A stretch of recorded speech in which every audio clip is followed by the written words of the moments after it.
Hi friends, केफएल academy में आपका स्वागत है। दोस्तों, आज हम लोग passive of model with perfect infinitive के साथ पढ़ेंगे।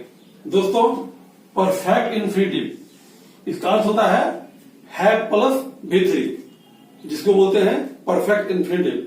तो इससे पहले के वीडियो में हम लोग पढ़े थे मॉडल के साथ इन्फिनिटिव का प्रयोग, यानी सिंपल इन्फिनिटिव का, यानी मॉडल के बाद V1 का प्रयोग। तो आइए इसे पहले स्ट्रक्चर देखते हैं। स्ट्रक्चर में क्या होता है? एक्टिव वॉइस का स्ट्रक्चर होगा। एक्टिव वॉइस में सब्जेक्ट प्लस मॉडल्स। मॉडल्स का अर्थ आप लोग समझते होंगे। मॉडल्स के बारे में हम बता चुके हैं क्या क्या मॉडल्स होता है। Can, could, may, might, should, etc। तो ये हो गया मॉडल्स। उसके बाद हैव प्लस V3, जो बता चुके हैं कि मॉडल्स के साथ परफेक्ट इन्फिनिटिव यानी है प्लस V3 का प्रयोग। तो जैसे ही मॉडल्स के बाद है प्लस V3 आएगा तो हम इसको बोलते हैं परफेक्ट इन्फिनिटिव। इसका पैसिव कैसे बनाएंगे वो हम सीखेंगे।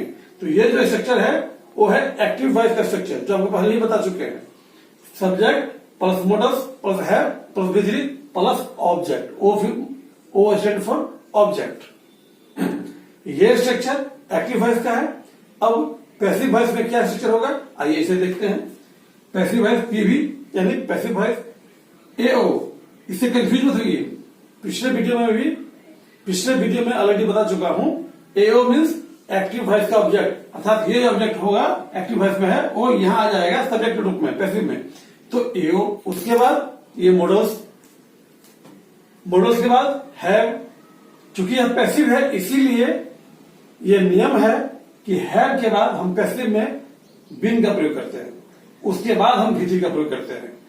तो क्या हो जाएगा? मॉडल्स है प्लस बीन प्लस V3, उसके बाद बाई, उसके बाद AS मतलब होता है एक्टिव वॉइस का सब्जेक्ट, अर्थात जो ये सब्जेक्ट था वो यहां आ जाएगा बाई के बाद। ध्यान दीजिए स्ट्रक्चर क्या हो गया, फिर से दोहरा लेते हैं। AO यानी एक्टिव वॉइस का object plus modals plus have plus been plus V3 plus by plus AS। अब इसे एग्जाम्पल देके देखते हैं कैसे इसको बनाते हैं, कैसे समझते हैं। दोस्तों, पिछले वीडियो में भी मैं बता चुका हूं कि वॉइस पहचानने का एक तरीका है। पहला तरीका यह है कि एक्टिव वॉइस में सब्जेक्ट एक्टिव रहेगा, यानी सब्जेक्ट खुद बताएगा कि मैं काम कर रहा हूं, उससे बोलते हैं एक्टिव वॉइस। और पैसिव वॉइस में सब्जेक्ट निष्क्रिय रहेगा या सब्जेक्ट रहेगा ही नहीं, तब हम उसे बोलेंगे पैसिव सेंटेंस। एग्जाम्पल देख लीजिए। वह काम करता है, यहां वर्ब क्या है? काम करना। काम करने वाला कौन है? वह। तो ये डायरेक्ट बता रहा है कि काम करने वाला वह है, इसीलिए यह वाक्य एक्टिव है, अर्थात सब्जेक्ट यहां पर एक्टिव है, इसीलिए इसे एक्टिव वॉइस बोलते हैं। और देखिए, काम किया जाता है या उसके द्वारा काम किया जाता है, यहां सब्जेक्ट वह है लेकिन उसके पीछे बाय लगा हुआ है, इनडायरेक्ट उसे बोलता है कि वह काम उसके द्वारा होता है, इसीलिए यह पैसिव है यानी निष्क्रिय है। या सब्जेक्ट रहेगा ही नहीं, जैसे काम किया जाता है, यहाँ सब्जेक्ट है ही नहीं, काम करने वाला कौन है पता ही नहीं है, इसीलिए यह वाक्य पैसिव है। यह हुआ सब्जेक्ट का एक्टिवनेस और पैसिवनेस के आधार पर। ये लेकिन हिंदी के वाक्यों में अगर वर्ब के साथ जाना या गया लगा हो तो समझ जाएंगे कि वह वाक्य पैसिव में है। जैसे वह काम करता है, यहाँ काम करना के साथ जाना नहीं लगा हुआ है, लेकिन जब हम इसका पैसिव बनाएंगे क्या, तो काम किया जाता है, तो यह वर्ब काम करना है, लेकिन देख लीजिए काम किया जाना, यहाँ करना में जाना लग गया है, तो इसीलिए यह वाक्य पैसिव है। इसे हिंदी के वाक्य के आधार पर हम पहचान सकते हैं। तो आइए अब हम आगे सेंटेंस देखते हैं। पहला एग्जाम्पल, एक्टिव वॉइस, वह टेबल खरीद लिया होगा।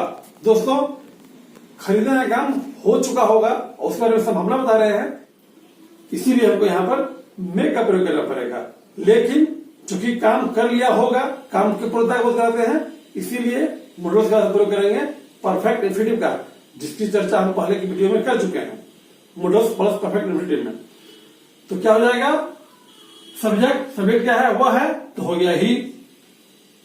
उसका संभावना बता रहे हैं तो उसका लिए मे का प्रयोग हो गया। फिर खरीद लिया होगा, काम पूर्णता को कराते हैं, इसीलिए यहाँ पर परफेक्ट इन्फिनिटिव यानी है प्लस V3, तो है हो गया। उसका वर्ब क्या है? खरीदना, खरीदा ये होता है बाई का V3 बॉब, इसीलिए मे हैव बाउट, क्या खरीदता है? टेबल, तथा टेबल ऑब्जेक्ट हो गया। तो क्या हो गया? He may have bought the table. लेकिन यहां ध्यान दीजिए, वर्ब क्या है? खरीदना। खरीदने वाला कौन है? वह, इसलिए यह एक्टिव वॉइस हुआ। अब इसका पैसिव क्या होगा? देख लीजिए तो पैसिव क्या होता है? उसके द्वारा टेबल खरीदा गया होगा।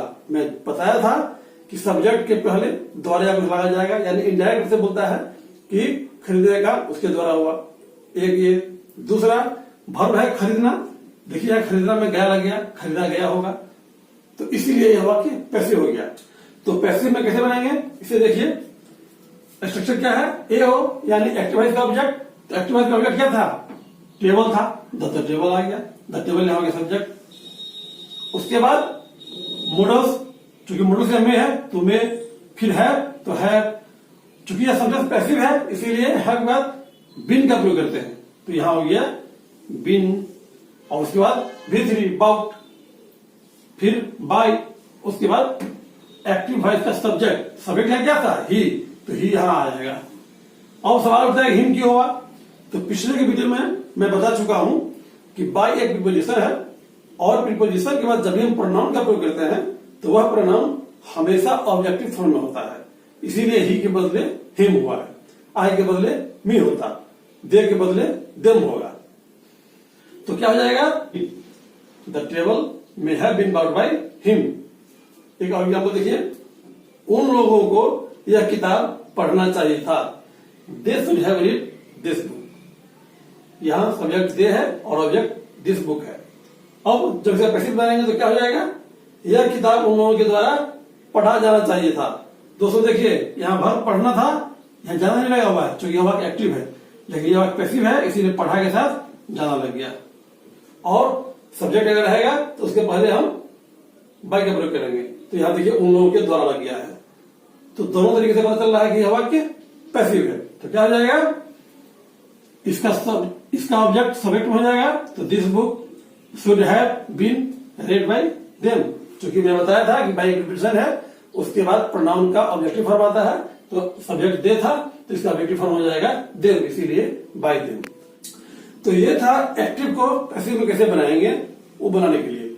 कभी कभी आपको डायरेक्ट पैसिव सेंटेंस ही बनाना पड़ जाएगा, या कभी कभी डायरेक्ट सेंटेंस ही आपको बोलना पड़ता है पैसिव। तो उसको कैसे बनाएंगे और कैसे बनाएंगे वो समझिए। एग्जाम्पल लीजिए दोस्तों, क्या है? राम को अवश्य पीटा जाना चाहिए था। अवश्य चाहिए था के लिए प्रयोग करते हैं must plus have plus B3। तो सब्जेक्ट क्या है यहाँ पर? राम। चूंकि मैं बता चुका हूं, पहले पैसिव पहचानेंगे। यहाँ पीटने का काम हो रहा है, पीटने वाला कौन है पता नहीं, कौन पीटा जा रहा है, मैंने किसको पीटा जा रहा है ये पता है, इसीलिए यह वाक्य पैसिव है। और दूसरी बात, वर्ब पीटना है और पीटना में जहां लग गया है, तो ये वाक्य पैसिव हो गया, इसलिए इसको पैसिव के स्ट्रक्चर पर बनाएंगे। तो क्या हो जाएगा? एक्टिव वॉइस का ऑब्जेक्ट। तो चूंकि ऑब्जेक्ट यहाँ राम है, चूंकि राम पीटा जा रहा है, इसीलिए Ram must have been beaten.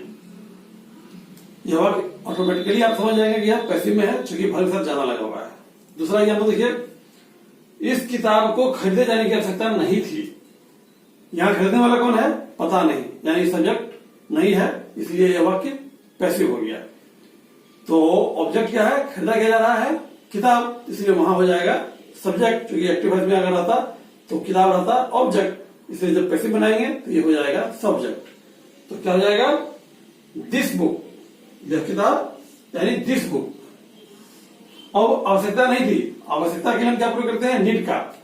मैं बता चुका हूं, need plus have plus B3 होता है जब किसी चीज की आवश्यकता नहीं हो उसके लिए, लेकिन वो पास्ट घटना बताने के लिए। तो यहाँ क्या कह रहा है?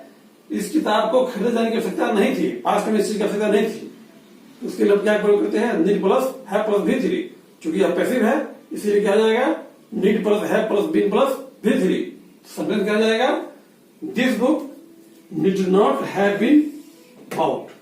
दोस्तों यहां एक चीज और ध्यान देने वाली बात है, जब सेंटेंस निगेटिव होगा तो नॉट का प्रयोग हमेशा हम मोडल्स के बाद करेंगे। किसी भी वाक्य में नॉट का प्रयोग हम जब करेंगे तो हमेशा पहला हेल्पिंग वर्ब जो रहेगा उसके बाद होगा। ध्यान दीजिए, किसी भी वाक्य में नॉट का प्रयोग करना हो तो उस वाक्य के पहला हेल्पिंग वर्ब जो रहेगा उसके बाद हम उसका प्रयोग करते हैं। तो यहाँ मॉडल क्या है, हेल्पिंग वर्ब है जो नीड है, इसीलिए इसके बाद हम नॉट का प्रयोग किए हैं। हम इसको ऐसा नहीं कह सकते हैं this book need have not been bought, गलत हो जाएगा, क्योंकि नॉट का प्रयोग हमेशा हम करेंगे पहला हेल्पिंग वर्ब के बाद, पहला हेल्पिंग वर्ब के बाद यानी मॉडल के बाद, तो नीड के बाद हम प्रयोग किए हैं। तो क्या हो जाएगा, this book did not have been bought. एक और एग्जाम्पल देखिए, वह अपराधी अवश्य गिरफ्तार किया गया होगा। दोस्तों यहां पर हम संभावना बता रहे हैं, लेकिन संभावना पर हम जोर दे रहे हैं, इसलिए हम यहां भी must plus have plus V3 का ही प्रयोग करेंगे। मस्ट का प्रयोग जोरदार संभावना के लिए, और चूंकि काम हो चुका होगा उसको बताना है, इसीलिए उसके बाद परफेक्ट इंफिनिटिव यानी है प्लस V3, इसीलिए must plus have plus V3। परंतु यह वाक्य पैसिव में है, क्योंकि गिरफ्तार कौन करता है ये पता नहीं है, गिरफ्तार जिसको किया जाएगा वो पता है, इसीलिए ये वाक्य पैसिव है। अब वैसे हिंदी में भी देख लीजिए, गिरफ्तार किया गया, हम बोले थे कि वर्ब में जाना या गया लगा रहेगा, तो यहाँ वर्ब में गया लग गया है, इसलिए यह वाक्य पैसिव हो गया। और पैसिव किसको बनाएंगे तो क्या हो जाएगा, the culprit must have been arrested. तो इस तरह से दोस्तों मॉडल्स के साथ जब हम परफेक्ट इंफिनिटिव का प्रयोग करते हैं, उसका पैसिव हम इसी तरह से बनाएंगे। तो ये एडवाइस है मेरा आपके लिए कि आप अधिक से अधिक सेंटेंस प्रत्येक मॉडल पर, जितने भी मॉडल हैं उस सब पर बनाइए, एक्टिव में भी और पैसिव में भी, और उसे बोलने की कोशिश कीजिए, ताकि आपकी फ्लुएंसी बढ़ेगी और आप गलतियां कम करेंगे। तो नेक्स्ट वीडियो में फिर कुछ नया चलाऊंगा और फिर आपसे डिस्कशन करूंगा। तब तक के लिए बाय बाय।